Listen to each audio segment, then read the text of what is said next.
नमस्कार दोस्तों, कैसे हैं आप सब। उम्मीद करता हूं अच्छे होंगे, व्यस्त होंगे, मस्त होंगे।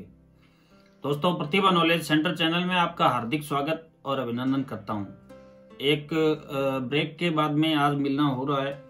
थोड़ी सी काम की व्यस्तता के चलते जो है वीडियो नहीं बना पाया था। आज एक नई वीडियो नए टॉपिक के साथ मैं आपसे मुखातिब हो रहा हूं।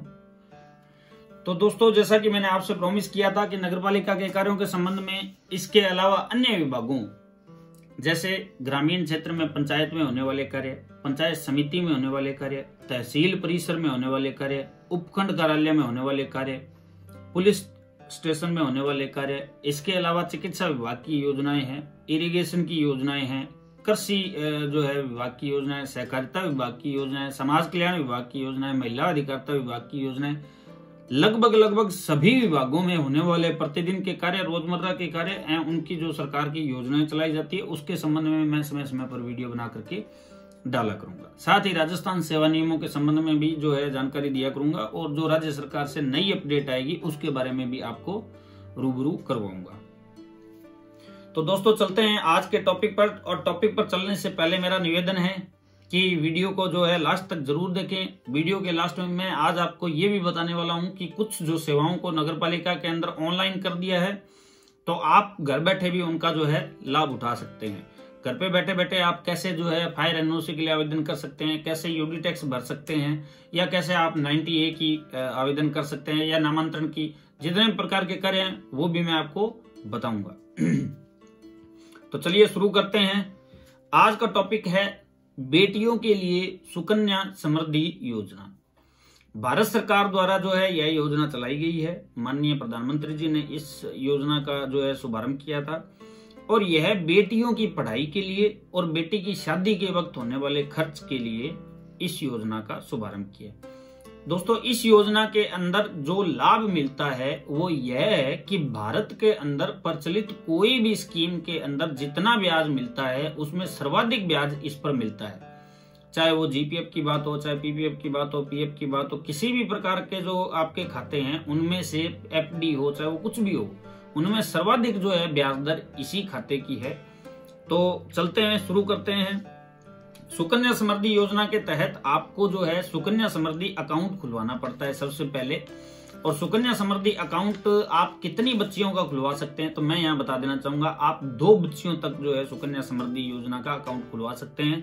बच्चे की उम्र 10 वर्ष से कम होनी चाहिए, यानी कि आप जन्म के वक्त भी खुलवा सकते हैं और जन्म से 10 वर्ष तक भी खुलवा सकते हैं। 3 बच्चियों की जो है आप सुकन्या समृद्धि किस कंडीशन में खुलवा सकते हैं, तो मैं बता देना चाहूंगा। यदि पहले आपकी एक बच्ची है और दूसरी जो डिलीवरी हुई है उसमें जो है एक साथ में जुड़वा बच्ची 2 बच्चियां यदि आपकी हुई है, तो तीनों बच्चियों का सुकन्या समृद्धि अकाउंट खुल सकता है। तो आवेदन के लिए क्या क्या जो है दस्तावेज चाहिए होंगे। आवेदन के लिए दस्तावेज चाहिए होंगे बच्ची का जन्म प्रमाण पत्र, बच्ची के फोटो, इसके साथ ही माता पिता के फोटो, माता या पिता के, चाहे तो आप माता का जो है खाता अटैच करवा दीजिए, चाहे आप पिता का साथ में खाता अटैच करवा दीजिए, क्योंकि छोटी बच्ची है तो उसके साथ में माता या पिता में से किसी का खाता आपको अटैच करवाना होगा। उसके साथ में माता या पिता का आधार कार्ड और माता या पिता का जो भी आप जिसको ऐड करवाना चाहते हैं उनका पैन कार्ड। ये दस्तावेज जो है उसके अंदर आपको बैंक में, चाहे तो आप सरकारी बैंक में जैसे एसबीआई बैंक है, पीएनबी बैंक है, ओबीसी बैंक है, जहां भी आप बैंक में खुलवाना चाहें तो आप बैंक में खुलवा सकते हैं। यदि आपके पोस्ट ऑफिस में आप खाता खुलवाना चाहते हैं तो पोस्ट ऑफिस में भी खाता खुलवा सकते हैं। इसमें दोस्तों 31 मार्च तक जितना भी ब्याज मिलता है वह ब्याज आपके खाते में जुड़ जाता है प्रत्येक वर्ष के अंदर। और उसके बाद में अगले वर्ष में जैसे आपके 1 लाख रुपए जुड़ गए उस खाते के अंदर एक वित्तीय वर्ष के अंदर, तो जितना ब्याज उसका मान लीजिए 20,000 रुपए, एक उदाहरण के तौर पे बताता हूँ, 20,000 रुपए आपका ब्याज हुआ, तो अगले वर्ष जो है जो इसमें ब्याज दर है सर्वाधिक, यानी कि अब 8.4% की ब्याज दर से यहाँ पर जो है आपको ब्याज मिल रहा है। तो अगले साल 1,20,000 रुपए पर प्लस में जो पैसे आपके जमा होते रहेंगे उन पर आपको ब्याज मिलेगा। तो एक तरीके से अपनी बात की जाए तो कंपाउंड इंटरेस्ट यानी कि चक्रवर्ती ब्याज भी इसमें आपको मिलता है। यहाँ पर खाता आप बैंक में या पोस्ट ऑफिस में कहीं भी जाकर के खुलवा सकते हैं। चाहे तो आप उस खाते को लिंक करवा सकते हैं, जो सैलरीड पर्सन जिनको सैलरी मिलती है वो अपने खाते को अटैच करवा सकते हैं, जिससे आपका जो है एक निर्धारित तारीख होगी, चाहे आप 5 तारीख को, महीने की 7 तारीख को, जब भी आप कटवाना चाहें वो तारीख बता दीजिए। उसमें से ऑटोमेटिक जितनी राशि आप जो है बताना चाहेंगे उतनी राशि आपके खाते में से कट जाएगी। यदि आप चाहते हैं तो आप जाकर के भी पैसे जमा करवा सकते हैं प्रति महीने। यदि खाता आपका बंद हो चुका है तो बड़ी आसान प्रक्रिया है, 50 रुपए दे करके आप जो है खाते को दोबारा भी शुरू करवा सकते हैं। इस खाते को यदि आप दोस्तों ट्रांसफर करवाना चाहते हैं तो ट्रांसफर भी करवा सकते हैं, कहीं भी जिले में या आप किसी अदर स्टेट के अंदर करवा सकते हैं।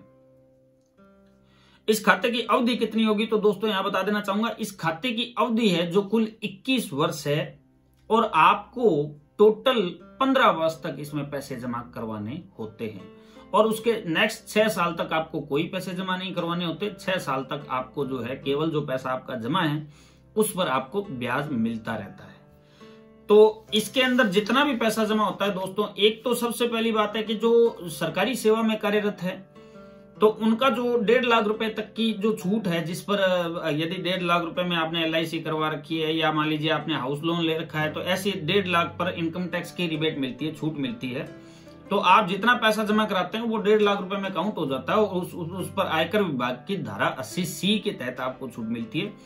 इसके साथ ही आपको जितना पैसा जो है आपने अकाउंट क्लोज होगा उस वक्त भी जितना पैसा ब्याज समेत मिलेगा आपको उसमें छूट मिलेगी, यानी कि उस पर कोई भी टैक्स दे नहीं होगा। यदि आप FD करवाते हैं या अन्य कोई स्कीम में पैसा लगाते हैं तो यदि आपके FD में या 20,000 30,000 से ज्यादा लाभ होता है तो आपको उस पर टैक्स दे होता है और वो आपका लाभ काउंट किया जाता है। खाता खुलवाते वक्त आपको 250 रुपए जो है वहां पर देने होंगे। मिनिमम का इसमें कोई क्राइटेरिया नहीं है, मिनिमम जो है आप जो कितनी भी राशि जमा करा सकते हैं। मैक्सिमम इसमें जो राशि का है वो क्राइटेरिया है, यानी कि आप एक वित्तीय वर्ष में 1.5 लाख रुपए जो है अधिकतम इसमें जमा करवा सकते हैं, उससे ऊपर आप जमा नहीं करवा सकते। इसमें दोस्तों बीच में पैसा निकालने का जो है कोई भी इसमें विकल्प नहीं है सामान्य अवस्था में, लेकिन एक विकल्प है और उसकी 2 कंडीशन है, वो भी मैं आपको बता सकता हूं कि इसमें जो है यदि बेटी की जो है शादी करना चाहते हैं आप और उसमें पैसा निकलवाना चाहते हैं या आप बेटी की पढ़ाई के लिए पैसा निकालना चाहते हैं तो इसमें 50% राशि आपको उस वक्त दे दी जाएगी। इसके लिए आपके 2 शर्तें हैं कि यदि आपकी बेटी ने जो है 10वीं पास कर ली हो या उसकी उम्र 18 वर्ष हो गई हो तो ऐसी दशा के अंदर आप जो है खाते में से आधी राशि का निकासी कर सकते हैं। यदि देखिए खुदा न खास भगवान ना करे ऐसा कि भाई किसी दशा में बेटी की कोई उसके साथ में मिस हैपनिंग हो जाती है कि वह उसकी डेथ हो जाती है या कोई गंभीर बीमारी हो जाती है या माता या पिता में से जिनका खाता ऐड है और जो पैसे जमा करवा रहे हैं उनमें से किसी की डेथ हो जाती है तो ऐसी दशा में भी इस अकाउंट को बंद किया जा सकता है। इसके अलावा यदि आप जो है बेटी की 18 वर्ष उम्र हो गई है और आप उसकी शादी करना चाहते हैं, इस अकाउंट को बंद करवाना चाहते हैं, तो भी जैसा कि आपने 15 वर्ष पैसे जमा करवा चुके, उसके बाद में आप वेट कर रहे हैं, आपका पैसा जमा पड़ा है कि भाई 21 साल का हो तो हम खाता बंद करें। लेकिन यदि आप 18 वर्ष की उम्र में, क्योंकि मिनिमम उम्र जो है बेटी की शादी की 18 वर्ष है, तो 18 वर्ष या 19 वर्ष या 20 वर्ष में यदि आप बेटे की शादी करना चाहते हैं तब भी आप इस अकाउंट को क्लोज कर सकते हैं और आपको पूरा का पूरा पैसा मिल जाएगा उसमें। तो उसमें आपको 21 वर्ष तक की जो है वेट करने की आवश्यकता नहीं है। ये थी कुछ कंडीशन जिसके अंदर आप जो है इस खाते को बंद कर सकते हैं। और ये जो है इस कंडीशन का अर्थ यहाँ पर ये है कि इन जो 3 दशाएं मैंने बताई कि भाई बेटी की डेथ होने पर, गंभीर बीमारी होने पर या जो पैसे जमा करा रहा है उनकी डेथ होने पर खाता बंद तभी होता है जब उसके 5 वर्ष पूर्ण हो चुके होते हैं। इसमें मैं दोस्तों आपको बता देना चाहूंगा कि कुछ एक मैं उदाहरण के तौर पे बताना चाहूंगा कि भाई यदि आप कितने रुपए जमा करते हैं तो आपको कितने रुपए मिलेंगे। तो 1,000 रुपए प्रति मंथ के हिसाब से जमा करते हैं तो आपके 12,000 रुपए 1 साल के होते हैं। और ऐसा करने पर आप जो है 12,000 रुपए के हिसाब से 1,80,000 रुपए आपके जो है जमा होते हैं और 5,70,000 रुपए आपको मिलते हैं। यानी कि बात की जाए तो लगभग 3 गुने से भी अधिक। यदि आप 2,000 रुपए प्रति माह के हिसाब से जो है जमा करते हैं इसमें तो 3,60,000 रुपए आपके जमा होते हैं और जो है 11,40,000 रुपए आपको खाता बंद करने की स्थिति में, जब आपका खाता क्लोज होगा यानी कि स्कीम पूरी हो जाएगी, तब मिलेंगे। 3,000 रुपए प्रति मंथ की दर से आप यदि उसमें जमा करते हैं तो 5,40,000 रुपए आपके जमा होते हैं और 17 लाख और 10,000 के आसपास आपको राशि मिलती है। यानी कि जो मैं उदाहरण बता रहा हूं वो प्रत्येक में आपको लगभग 3.5 गुना पैसा रिटर्न हो रहा है। यदि आप प्रत्येक वित्तीय वर्ष में पूर्णतः जितनी इसकी लिमिट है 1.5 लाख रुपए की लिमिट है और वो 1.5 लाख रुपए यदि आप हर साल जमा करवाते हैं तो इस हिसाब से आपके 22 लाख और 50,000 रुपए जमा होते हैं और 73,90,000 रुपए मिलते हैं, यानी कि 74 लाख के नजदीक आपको मिलते हैं। तो ये एक ऐसी स्कीम है दोस्तों जो कि बेटी का सुनहरा भविष्य तय करती है। मैंने भी अपनी बेटी प्रतिभा का, जिसके नाम पर ये चैनल बना रखा है, उसका खाता खुलवाया हुआ है और आप सभी से मेरी ये गुजारिश है कि अपनी बेटियों के नाम पर जो भी जो बेटी है, एक है या दो है, तो उनके लिए जो है ये खाता खुलवाइए और आज से ही सेविंग चालू कीजिए, ताकि जब उसकी पढ़ाई की बात आए और जब उसके चयन की बात आए कि भाई उसको IIM में जाना है या IIT में जाना है या उसको जो है डॉक्टर बनना है, IAS की तैयारी करनी है, तो उस वक्त जो है आप झिझके नहीं और आप जो है बेटे को वो मुकाम हासिल करने में मदद कर सकें जो उसे चाहिए। तो ये थी दोस्तों सुकन्या समृद्धि योजना। इसके साथ ही जैसा कि मैंने आपसे प्रॉमिस किया था कि नगर पालिका के कार्य जो ऑनलाइन कर दी गई है सेवाएं, उसके बारे में मैं आपको जानकारी दे रहा हूं। तो दोस्तों इसमें फायर NOC, UD टैक्स जमा करना, 90A की कार्रवाई, भवन निर्माण स्वीकृति, नामांतरण की कार्रवाई आदि जो है वो ऑनलाइन कर दी गई है। ऑनलाइन के लिए आपको क्या करना होगा इस पर मैं एक छोटा सा वीडियो और बनाऊंगा, लेकिन मैं प्रारंभिक जानकारी इसमें दे देता हूं। आपको sso.gov.in पर यानी कि SSO की ID पर जाना होगा, लॉगिन करना होगा। उसके बाद में आपकी SSO ID और पासवर्ड लगाने होंगे।